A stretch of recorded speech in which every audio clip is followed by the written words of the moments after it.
All right, without wasting much time, I am going into AS16, borrowing cost. Very, very important standard again. Borrowing cost हमें read करना होता है. Again, read with borrowing cost. We should read with section 36 subsection 1, clause 3,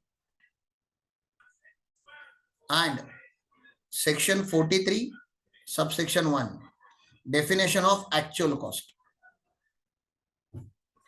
अभी आपको पता ही है बेटा, borrowing cost दो टाइप के होते हैं, ठीक है ना. बोरोइंग कॉस्ट दो टाइप के होते हैं. एक तो असेट पुट टू यूज. अगर ये डेट पुट टू यूज का होगा, मैं अपनी अकाउंटिंग स्टैंडर्ड की बात यूज कर रहा हूं, सॉरी मैं आईसीडीएस की बातें यूज कर रहा हूं, लैंग्वेज यूज कर रहा हूं. अकाउंट्स में पुट टू यूज के जगह पे रेडी टू यूज करके वर्डिंग यूज किया गया. Okay, that is the wording of accounts, ready to use. और हम वर्ड यूज करते हैं पुट टू यूज. मुझे बताइए ज्यादा सेंसिबल क्या है, ज्यादा सेंसिबल क्या है, ready to use versus put to use? मुझे बताइए, ready to use versus put to use.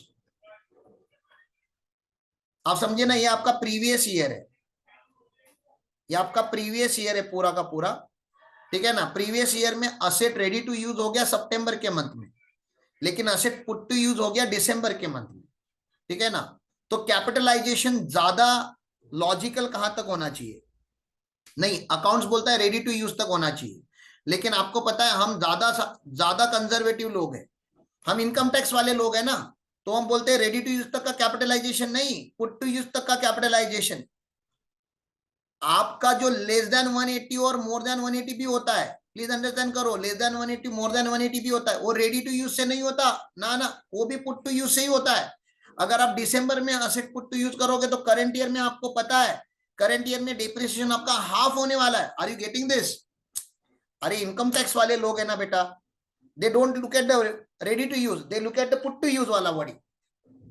हम थोड़े ज्यादा हरामी लोग हैं, समझ लीजिए ना. अगर यहां तक ही कैपिटलाइजेशन होता तो आपको करंट ईयर में डिडक्शन समझ में आ रहा है क्या? इसके आगे का इंटरेस्ट जितना भी भरा है आपने, उसका पूरा का पूरा डिडक्शन आपको करंट ईयर में मिल जाता. गवर्नमेंट बोलता है नहीं, पूरा का पूरा डिडक्शन नहीं दूंगा मैं यहाँ पे करंट ईयर में, दिसंबर के आगे जो होगा, दिसंबर के आगे इस पीरियड में जो इंटरेस्ट दिया होगा, यहाँ पे सेक्शन 36 सबसेक्शन 1 क्लॉज 3 लगता है. इसका क्या मतलब है? इसका डिडक्शन मिलेगा आपको, इतने ही इंटरेस्ट का मिलेगा.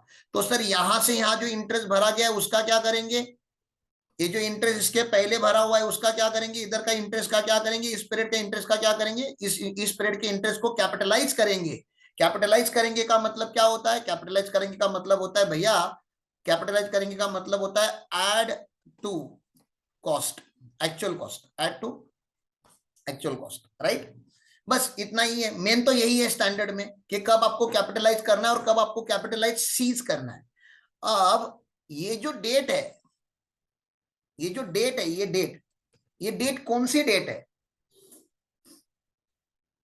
ये डेट कौन सी डेट है? तो इसमें दो बातें हैं. कमेंसमेंट कब से होगा? कमेंसमेंट कब से होगा? तो उन्होंने बोला कमेंसमेंट दो तरीके से होता है, दो तरीके से. अगर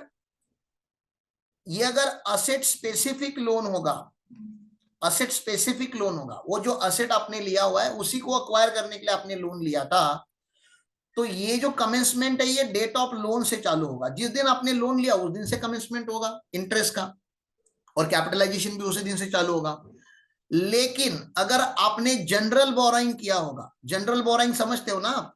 जनरल बोरोइंग मतलब आपने जनरल बोरोइंग किया होगा. जैसे मैंने भी अभी क्या किया, मेरा प्रैक्टिकल आपको एग्जांपल देता हूं भैया, ठीक है ना. प्रैक्टिकली हमने क्या किया है ना, मैंने आईसीआईसीआई बैंक से 40 लाख का लोन लिया हुआ है फॉर कंस्ट्रक्शन ऑफ बिल्डिंग. अभी फिलहाल अगले साल इसको बढ़ा के 80 लाख करने वाले हैं, ठीक है ना. तो as of now the loan is 40 lakh रुपए. This is for construction of the building for sure. तो इसके ऊपर अब बिल्डिंग बनी नहीं है, अभी तो फाउंडेशन का काम चालू है. तो ये असेट स्पेसिफिक लोन है, इसके ऊपर इंटरेस्ट मुझे जब से भरना मैंने चालू किया, मैं उसका डिडक्शन क्लेम नहीं कर सकता. I have to add it to the cost of the asset. जैसे मैं बाकी सारे सीमेंट का कॉस्ट, मटेरियल का कॉस्ट, स्टील का कॉस्ट, इंजीनियर का कॉस्ट, जैसे मैं ऐड कर रहा हूं बिल्डिंग की वैल्यू में, वैसे ही मुझे इसका इंटरेस्ट भी ऐड करना पड़ेगा. That is capitalisation. लेकिन मैं आपको बता दूं, मैंने और एक लोन लेके रखा हुआ है. जो आईसीआईसीआई से ही है, आईसीआईसीआई बैंक से ही है, लेकिन वो ओडी है, ओडी। ओडी समझता है आपको? ये ओडी है। आपको पता है चार्टर्ड अकाउंटेंट लोगों को इंटरेस्ट फ्री ओडी मिलता है, सीए लोगों को ऐसा नहीं कि सीए लोगों को ही मिलता है, सीए में सीए, एडवोकेट्स, एडवोकेट्स को नहीं देते वो लोग, सॉरी, डॉक्टर्स, इंजीनियर्स, उन लोगों को दिया जाता है। सर ओडी का मतलब क्या होता है? Old draft. आप प्रोफेशनल हो, गवर्नमेंट आपका बैंक आपका बैंकिंग ट्रांजेक्शन देखता है और बोलता है without ITR, without documents, without collateral आपको लोन दिया जाता है। तो मैंने 10 लाख का ओडी भी लेके रखा हुआ है। बताइए, मैंने इसके पहले जिंदगी में कभी ओवर ड्राफ्ट नहीं लिया था, अभी मैंने 10 लाख रुपए का ओवर ड्राफ्ट लेके रखा हुआ है। क्यों ओवर ड्राफ्ट लेके रखा हुआ है? क्योंकि कंस्ट्रक्शन चालू है, कभी भी फंड शॉर्ट हो सकते हैं। मैं नहीं चाहता कि पैसे के वजह से साइट पे काम रुके, इसलिए मैंने बैकअप के लिए ये ओडी लेके रखा हुआ है। अब मुझे बता दीजिए, इसका तो कैपिटलाइजेशन चालू होगा फ्रॉम डेट ऑफ लोन, क्योंकि वो असेट स्पेसिफिक है। मुझे आप लॉजिकली इतना बता दीजिए, ये आईसीआईसीआई बैंक का जो मैंने ओडी लिया हुआ है, क्या इसका 100% इंटरेस्ट कैपिटलाइज होगा? अगर मैंने 100% यूज किया होगा तो मैं तो ऑफिस के लिए भी यूज करूंगा, सैलरी देने के लिए भी यूज करूंगा, रेंट भरने के लिए भी यूज करूंगा, नहीं ना?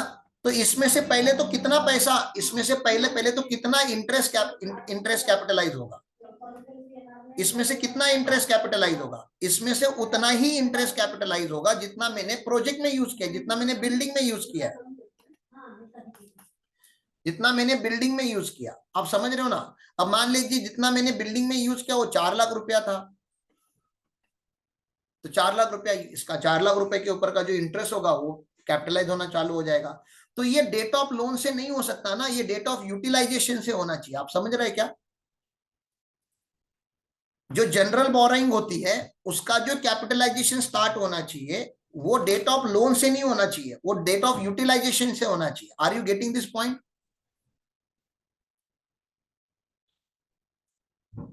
ठीक है, बस इतना ही है, और कुछ नहीं है यार, बहुत बढ़िया स्टैंडर्ड है, रिकॉग्निशन के ऊपर ही आया हुआ है। इंटरेस्ट को एक्सपेंस करना है कि नहीं करना है, तो मैंने बताया पुट टू यूज के पहले का जो इंटरेस्ट होता है उसको सेक्शन 43(1) लगता है, दैट इज कैपिटलाइजेशन, ऐड होगा। और यहाँ पे पुट टू यूज के बाद का जो इंटरेस्ट होता है वो 36(1)(3) में जाता है, मतलब डिडक्शन मिलेगा, इसका डिडक्शन मिलता है और इसको कैपिटलाइज किया जाता है। ठीक है, आगे चलता हूं। The standard deals with the treatment of the borrowing cost, however standard does not deal with actual or imputed cost of the owners equity or preferential. मतलब ये डिविडेंड की बात नहीं करता भैया, ठीक है ना? ओनर्स इक्विटी की, डिविडेंड वगैरह की बात नहीं करता, प्रेफरेंशियल की बात नहीं करता। बोरिंग कॉस्ट मतलब जो लेंडर्स है उनकी बात करता है। हाँ, डिबेंचर की बात कर लेगा लेकिन इक्विटी की बात नहीं करेगा। Borrowing cost are the interest and other cost. Interest के अलावा और क्या कॉस्ट होती है? प्रोसेसिंग फी होती है, इंश्योरेंस होता है, कभी कभी प्रोजेक्ट रिपोर्ट बनाने की फी होती है, कंसल्टेंसी फी होती है, तो सारी कॉस्ट को वो लोग बोरिंग कॉस्ट बोलते हैं। फॉरेन करेंसी लोन होगा तो फॉरेन फ्लक्चुएशन कॉस्ट होगा।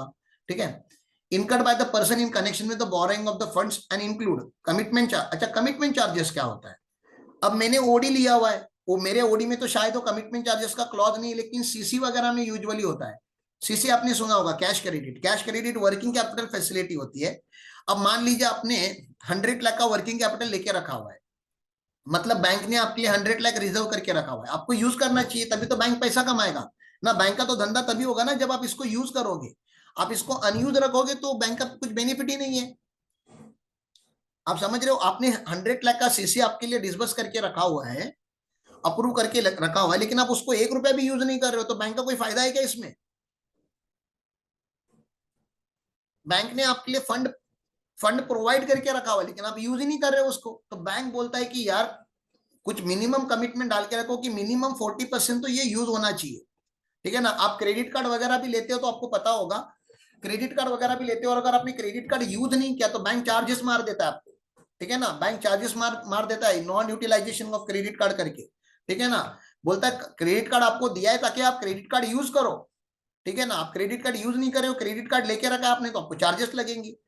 तो अगर 40% अगर मिनिमम यूज नहीं किया तो आपकी कमिटमेंट जो थी वो अपने कमिटमेंट से पीछे आए और इसलिए आपको कमिटमेंट चार्जेस लगेंगे, तो that is known as commitment charges. ठीक है, तो यहां जाता हूँ, कमिटमेंट चार्जेस भी इसमें आता है, तो उन्होंने वो क्लैरिफाई कर दिया। Amortise amount of discount and premium, आपको पता ही है जीरो कूपन बॉन्ड वगैरह रहता है तो आप उसको डिस्काउंट करते हो ना, इसका तो अपने अकाउंटिंग किया होगा ना इश्यू ऑफ डिबेंचर में। डिबेंचर्स अगर डिस्काउंट पे इश्यू होते तो आप अमोर्टाइज करते हो ना over the period of life of the bond. Amortise amount of the ancillary cost incurred in connection with arrangement of the boring, ये जेडसीबी का हम लोग पढ़ेंगे फिर से, सेक्शन 36 में आएगा ये, फिर से 36(1) में आएगा, we will study that there कि अमोर्टाइज कैसे करना है ओवर द पीरियड ऑफ, में जो बता रहा हूँ इन मंथ में वो बात करेंगे हम। Finance charges in respect of asset acquired under finance lease, अच्छा आपको पता है फाइनेंस लीज एक लीज में होता है AS20 AS19 ना, AS19 लीजेस, AS19 लीजेस का, उसमें दो लीज होती है, ऑपरेटिंग लीज और फाइनेंस लीज।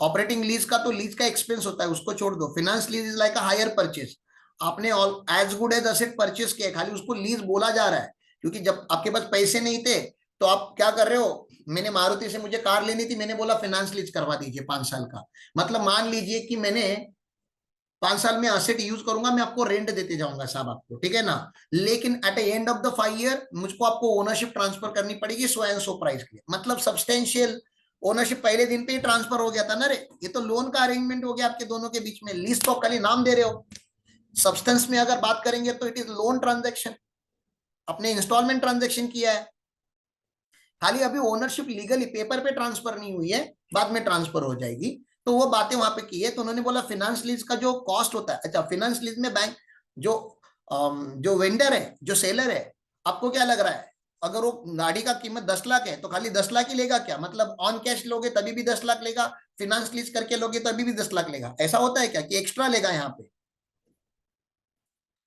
नॉर्मल गाड़ी का कीमत 10 लाख है, फाइनेंस लीज कर रहा है तो एक्स्ट्रा लेगा, तो जितना एक्स्ट्रा लेगा, मान लीजिए 2 लाख रुपए एक्स्ट्रा लिया उसने, 2 लाख रुपए जो कॉस्ट है वो बोरोइंग कॉस्ट है, वो लोन लिया था आपने, और उसका आपको डिडक्शन मिलेगा, ठीक है ना, उसका आपको डिडक्शन देंगे हम यहाँ पे।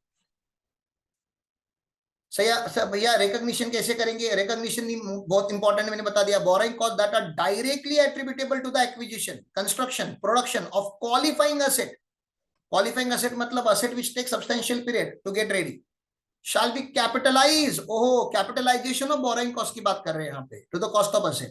Qualifying asset means land, building, machinery, plant, furniture, being tangible asset, know-how, patent, copyright, trademark, license, franchise, any other business or commercial right of similar nature being intangible asset, any inventory that requires period more than 12 months, ये शायद अपना कल परसों बात हुआ था कि 12 महीने से ज्यादा जिस इन्वेंट्री को रेडी होने के लिए लगता है उसको भी आप कैपिटलाइज कर सकते हो, कोई प्रॉब्लम नहीं, कैपिटलाइज करना मतलब उसकी कॉस्ट में ऐड कर देना, रेवेन्यू को चार्ज नहीं करना है, ठीक है ना, वाइन वगैरह के बिजनेस में ऐसा होता है, बिल्डिंग के बिजनेस में होता है, ठीक है। आगे चलते, borrowing cost eligible for capitalization, भैया कौन सी borrowing cost eligible for capitalization है, तो वहां पे आपको 2 डिवीजन करनी पड़ती है, ये सब आपने A16 पढ़ा होगा तो वहां का ही लैंग्वेज है, एक होता है स्पेसिफिक बोरोइंग और एक होता है जनरल बोरोइंग, ठीक है ना। तो स्पेसिफिक बोरोइंग का कैसे करेंगे सर, स्पेसिफिक बोरोइंग का करेंगे जितना भी इंटरेस्ट आपने भरा है, जितना भी कॉस्ट इनकर किया है, पूरा का पूरा कैपिटलाइज होगा, to the extent to which funds are borrowed specifically for the purpose of acquisition, construction, production of a qualifying asset, amount of borrowing cost to be capitalized on that asset shall be the actual borrowing cost incurred during the period on the funds so borrowed, तो पूरा का पूरा ये total 100% इसका capitalisation होता है, ठीक है ना। अदर बोरोइंग कॉस्ट का जो जनरल बोरोइंग कॉस्ट है उसको उन्होंने फॉर्मूला दिया A into B divide by C, A into B divide by C is equal to capitalisation, ठीक है ना। ए क्या है, ए है टोटल बोरोइंग कॉस्ट, तो बी क्या होगा, बी वो होगा कि भैया इसमें क्वालिफाइंग असेट के लिए आपने कितना पैसा यूज किया, the average cost of the qualifying asset appearing on the balance sheet of a person on the first day and the last day of the previous year, तो एवरेज कॉस्ट लो, क्योंकि आप इसमें average क्यों बोला गया मुझे बताइए। Opening पे आपका जो बिल्डिंग का वैल्यू था, WIP का वैल्यू था, WIP कैपिटल WIP या WIP, क्योंकि बिल्डिंग बन रहा है, ओपनिंग पे आपका वैल्यू 2 करोड़ का था और क्लोजिंग पे आपका वैल्यू है, ओपनिंग पे वैल्यू 2 करोड़ का था, क्लोजिंग पे आपका वैल्यू 8 करोड़ का है, तो जरूरी नहीं है ना कि 8 करोड़ लास्ट डे पे यूज हुआ रहेगा, जरूरी ये भी नहीं है कि 8 का 8 करोड़ पहले दिन पे यूज हुआ रहेगा, ये तो ड्यूरिंग द ईयर यूज हुआ है ना। अरे मेरा जो CC या OD है वो ड्यूरिंग द ईयर यूज होता रहा रहेगा, तो मैं क्लोजिंग वैल्यू का प्रोपोर्शनेट लूं कि ओपनिंग का, तो उन्होंने बोला ये पूरे साल भर का है, तो ये क्या कीजिए आप opening plus closing divide by 2 कर दीजिए, मतलब 2 crore plus 8 crore divide by 2 कर दीजिए, मतलब 10 डिवाइड बाय 2 कीजिए, मतलब 5 करोड़ का एवरेज कॉस्ट आ गया। तो कुछ नहीं करने बोला उन्होंने, average cost of qualifying asset लेने बोला है, average cost of qualifying asset लेने बोला है, opening plus closing divide by 2। ठीक है ना। तो कॉस्ट ऑफ क्वालिफाइंग असेट मतलब कौन से दिन का लेना है वो भी टेंशन आएगा ना, ओपनिंग का लू या क्लोजिंग का लू, तो उन्होंने बोला टेंशन मत लीजिए, opening plus closing divide by 2 कर दीजिए। In case qualifying asset does not appear in the balance sheet on the first day, sir first day पे नहीं हुआ रहेगा तो मतलब आपने करंट ईयर में स्टार्ट किया होगा तो जनवरी में स्टार्ट किया होगा ना बेटा, half of the qualifying asset, तो क्या कर लेना आपने, half of the cost of qualifying asset, मतलब क्या करना, अगर ये ओपनिंग में था ही नहीं और क्लोजिंग में आपका वैल्यू 8 करोड़ है, तो 8 करोड़ का हाफ, हाफ मतलब 1/2, मतलब 4 करोड़ आप कॉस्ट मान लीजिए। ठीक है, ऐसा है। In the case qualifying asset does not appear in the balance sheet of the person on the last day of the previous year, the average cost of qualifying asset as appearing in the balance sheet of a person on the first day of the previous year on the date of put to use for completion, as the case may be, excluding the extent to which qualifying assets are directly funded out of the specific borrowing। तो उन्होंने क्या बोला भैया, फिर average किसका करना है, अब इन्होंने उल्टा एग्जांपल दिया कि सर ये during the previous year opening में तो मेरा वैल्यू था, ओपनिंग में वैल्यू था 10 करोड़ रुपए का, और क्लोजिंग में वैल्यू ही नहीं है, जीरो हो गया वैल्यू। क्यों? क्योंकि ये असेट साल भर में ही रेडी टू यूज हो गया, इधर ही है रेडी टू यूज नहीं, सॉरी, साल भर में ही ये पुट टू यूज हो गया, तो अभी ये क्वालिफाइंग असेट नहीं रहा ना, हेलो, अभी ये असेट बन गया, अब ये क्वालिफाइंग असेट नहीं रहा, तो इसकी वैल्यू मतलब ये WIP नहीं रहा, ये पुट टू यूज हो गया, नॉर्मल बिल्डिंग बन गया ये। अभी इधर इसके आगे का जो इंटरेस्ट होगा वो P&L में चार्ज होना चालू हो गया, तो किसका एवरेज करोगे, तो उन्होंने बोला ओपनिंग प्लस ये पुट टू यूज के टाइम पे जो वैल्यू था, मान लीजिए 12 करोड़ था, तो इन दोनों का एवरेज कर देना। ओके, समझा मैंने क्या बोला? अरे ओपनिंग और क्लोजिंग दोनों पे है, तो दोनों का एवरेज, ओपनिंग प्लस क्लोजिंग दोनों का एवरेज करो। दूसरा, ओपनिंग पे नहीं है खाली क्लोजिंग पे है, तो हाफ ले लो उसका।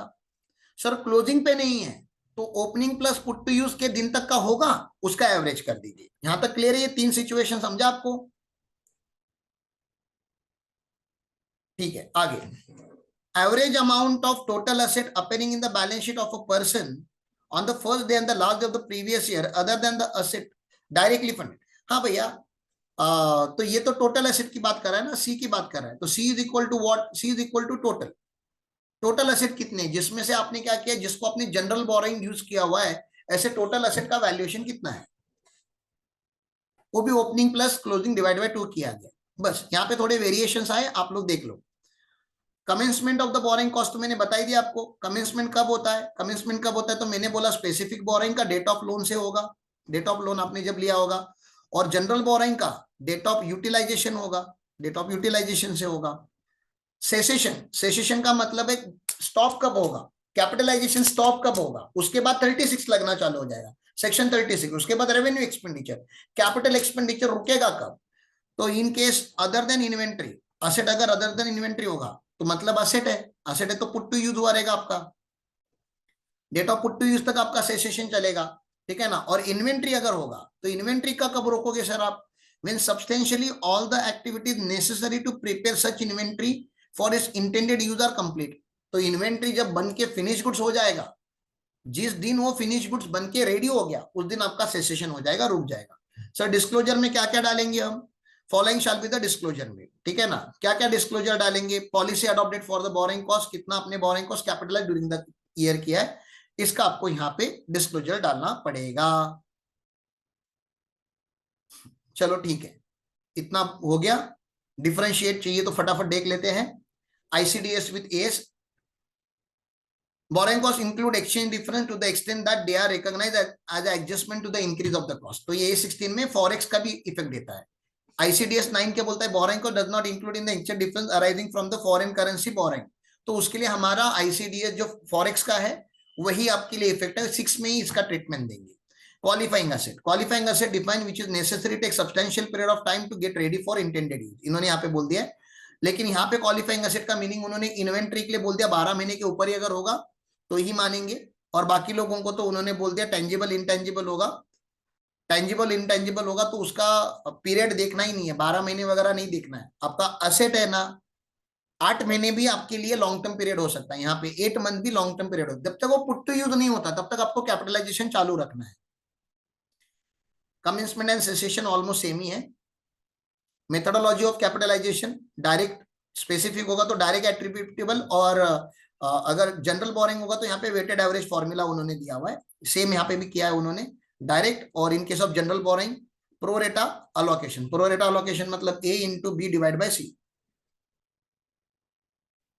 Income from temporary deployed fund, अगर आपने ये बोरिंग कॉस्ट थोड़े दिन के लिए इन्वेस्ट किया एफडी में, आपने यूज नहीं किया तो उसका क्या करेंगे, तो एएस बोलता है इसको रिड्यूस कर देना from the borrowing cost. Loan लिया था, एफडी रखा, एफडी में से इंटरेस्ट आया, कॉस्ट में से रिड्यूस कीजिए।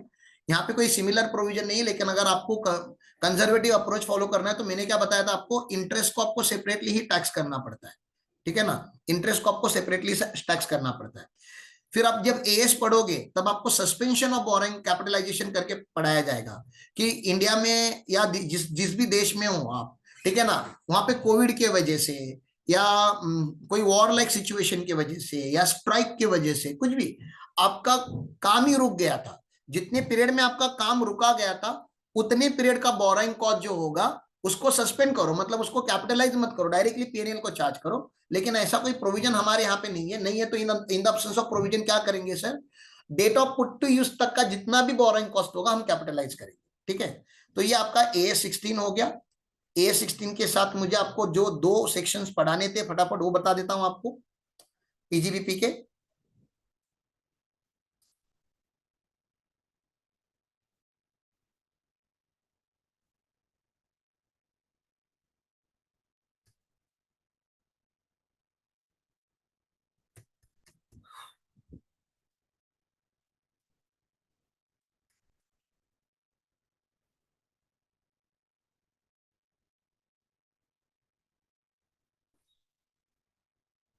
पहले मेरे नोट्स में से दिखा देता हूं, आसान हो जाता है नोट्स में से।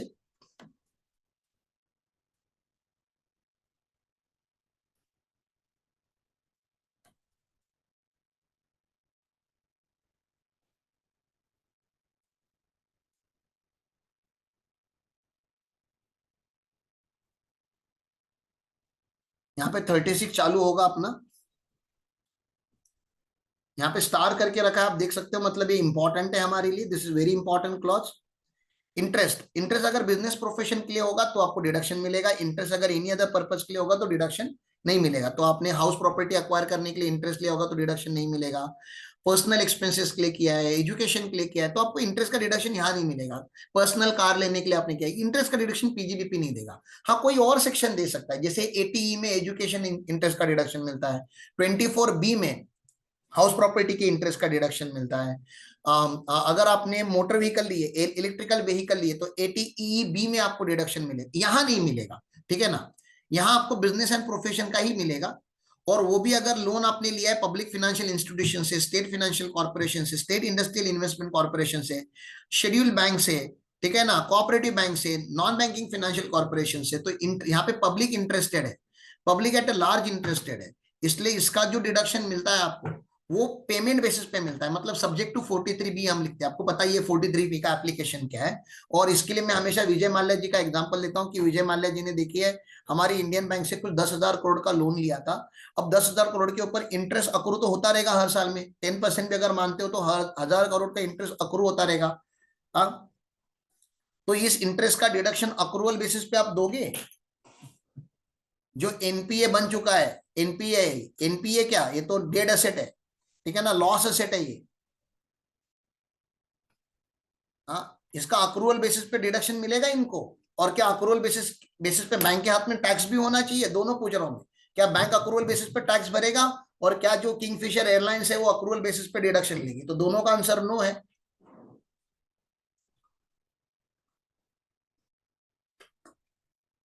बैंक रिसीट बेसिस पे टैक्स करेगा और इनको पेमेंट बेसिस पे ही हम डिडक्शन देंगे, ऐसा कुछ बातें यहाँ पे की गई है। हाँ, अगर कोई फॉरेन बैंक वगैरह या फाइनेंशियल इंस्टीट्यूशन होगा तो अक्रूवल बेसिस पे आपको दे देते हैं डिडक्शन, लेकिन जहाँ पे पब्लिक का पैसा इंटरेस्ट इन पब्लिक इन्वेस्टेड है, वहां पे हम थोड़ा बोलते हैं कि पेमेंट बेसिस पे आपको डिडक्शन मिलेगा। विजय माल्या जी का हम यहाँ पे हमेशा एटीट्यूड की बात करते हैं, paying interest is not my principal and paying principal is not in my interest. Paying interest is not my principal. Paying principal is not in my interest. Hence I neither pay interest nor principal. ठीक है ना? तो ऐसा उनका attitude है, इसलिए हम ऐसे एटीट्यूड के लोगों को बोलते हैं आपको डिडक्शन अक्रूवल बेसिस पे नहीं देंगे साहब, आप एक्चुअली पे करो तभी हम इसका डिडक्शन दे देंगे। ठीक है ना? यहाँ पे कुछ बातें यहाँ पे की गई है, ये बाद में देख लेंगे हम। एक तो ये सेक्शन मुझे पढ़ाना था, दूसरा सेक्शन कौन सा पढ़ाना था आपको मेरे लिए, मुझे 43 सबसेक्शन 1 पढ़ाना था।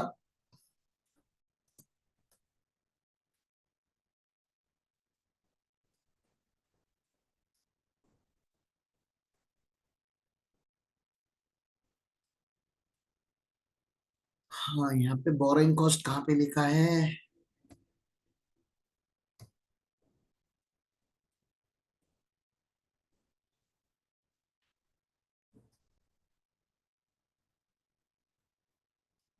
यहाँ पे देखिए एक्सप्लेनेशन 8 दिखिए यहाँ पे, explanation 8, capitalization of interest payable in connection with the acquisition of an asset. Certain taxpayer have, with a view to obtain more tax benefit and reduce the tax outflow, resorted to the method of capitalizing interest paid or payable in connection with the acquisition of asset relatable to the period after such asset is first put to use. तो भैया after such asset first put to use आपको capitalisation करना allowed नहीं है, उसका आपको immediately deduction लेना पड़ेगा।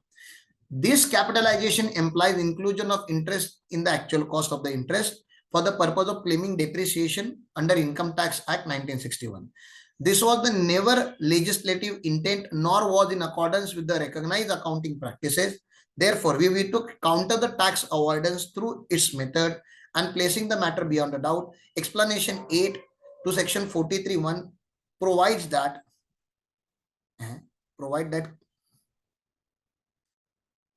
प्रोवाइड दैट के आगे का किधर गया रे?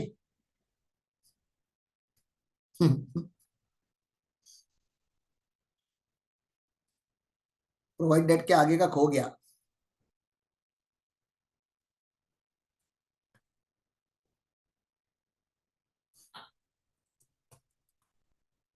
टाइपिंग एरर है।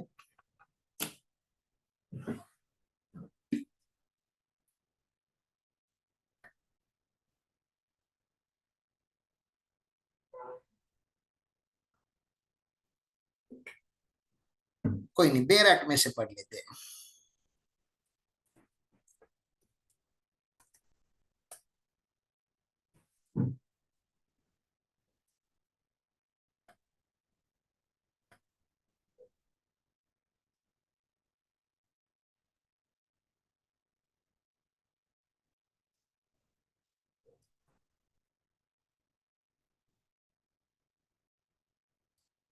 ये देखिए बेयर एक्ट में क्या बोलता है, for the removal of the doubt it is hereby declare that where any amount is paid or payable as the interest in connection with the acquisition of asset, so much of such amount as relatable to any period after such asset first put to use shall not be included and shall be deemed never to have been included in the actual cost of the asset. मतलब put to use के बाद का capitalisation आप कर ही नहीं सकते। Technically कब का कर सकते हो, फिर रिवर्स लैंग्वेज में बात करेंगे तो पुट टू यूज तक का कर सकते हैं आप। अब आपको ये नहीं समझेगा कि मॉड्यूल ऐसा सब कुछ क्यों लिख रहा है कि ये सार है, ये सार है मतलब दिस इज सार है। सार सार का मतलब क्या होता है? Specific anti avoidance rule. इसको समझने के लिए आपको 10AA जैसे आपको सेक्शन समझने पड़ेंगे ना। आपको पता ही है ना 10AA क्या था? 10AA क्या है? 10AA सेज में प्रॉफिट होता है तो स्पेशल इकोनॉमिक जोन में प्रॉफिट होता है तो उसका पहले 5 साल 100% डिडक्शन मिलता है, फिर 5 साल 50%, फिर 5 साल 50% और सेज रिजर्व। या अगर आपने स्टार्टअप चालू किया तो आपको 3 साल का टैक्स नहीं भरना होता, 3 साल आपके प्रॉफिट के ऊपर टैक्स नहीं मिलता। तो लोग क्या करते थे मुझे बताइए, लोग क्या करते थे? आपका प्रॉफिट वैसे भी आप टैक्स हॉलिडे पीरियड में हो, टैक्स हॉलिडे पीरियड में हो मतलब आपका प्रॉफिट ज्यादा आएगा ज्यादा आएगा तो आपको कुछ फर्क नहीं पड़ता, क्योंकि आपके ऊपर 100% डिडक्शन एप्लीकेबल है। तो मुझे बताइए ज्यादा प्रॉफिट कैसे लाएंगे आप? How can we bring more profit? More profit कैसे लाया जाता है? By reducing the expenses. अब रिड्यूसिंग एक्सपेंसेस मतलब जो इंटरेस्ट है उसको क्या करोगे आप? अरे आपके पीएनएल में इंटरेस्ट है, उसकी वजह से आपको प्रॉफिट कम हो रहा है, तो ये इंटरेस्ट को लोग क्या करते थे, इस इंटरेस्ट को लोग फिक्स एसेट के वैल्यू में ऐड करके रख देते थे ना, इधर ऐड कर देते, इधर से निकाल देते थे इंटरेस्ट और इधर ऐड करके रखते थे। तो क्या होता था, इधर प्रॉफिट ज्यादा आ जाता था। प्रॉफिट ज्यादा आने से आप बोलोगे टैक्स ज्यादा लगेगा, नहीं, आपका टैक्स हॉलीडे पीरियड चालू है, टैक्स हॉलीडे पीरियड में आप ज्यादा ही प्रॉफिट निकाल के दिखाना चाहते हो। तो क्या होगा फ्यूचर में, क्या होगा, फ्यूचर में जब आपका टैक्स हॉलीडे पीरियड खत्म हो जाएगा तो आपको डेप्रिसिएशन का बेनिफिट मिलेगा, तो बाद में आप बेनिफिट लेते। तो ऐसा एक प्लानिंग चालू था देश में। ये प्लानिंग को गवर्नमेंट ने ओवरराइड कर दिया, बोला नहीं, date of put to use के बाद आप कैपिटलाइजेशन कर ही नहीं सकते, technically date of put to use तक आपको कैपिटलाइजेशन करना है। I hope I did justice to this particular standard as well, ICDS. और एक अपना आईसीडीएस खत्म हो चुका है यहाँ पे।